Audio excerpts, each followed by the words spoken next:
جی السلام علیکم دوستو، کیا حال چال ہے؟ ٹھیک ٹھاک ہو جناب؟ اپنے ارد گرد کا ماحول صاف رکھیں اور اپنی بائکوں کا کام کرائیں، بریک ٹھیک کروائیں اور ایکسیڈنٹ سے بچنے کے لیے ہیلمٹ کا استعمال کریں اور مکینک کی بات کو مانیں، جیسے ڈاکٹر کی بات کو مانتے ہیں۔ یہ ہمارے فائدے کے لیے ہوتی ہے، اس لیے گاڑیوں کا کام بر وقت کروائیں۔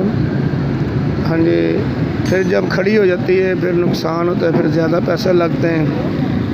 اس کے لیے ہمیں چاہیے محبت کے ساتھ اپنے ارد گرد کے ماحول کو محبت والا بنائیں، نفرت کا ماحول ختم کریں، بالکل ایسا ماحول بنائیں جیسے محبت والا ہوتا ہے۔ سب خیریت سے رہیں، محبت سے رہیں، اتفاق سے رہیں۔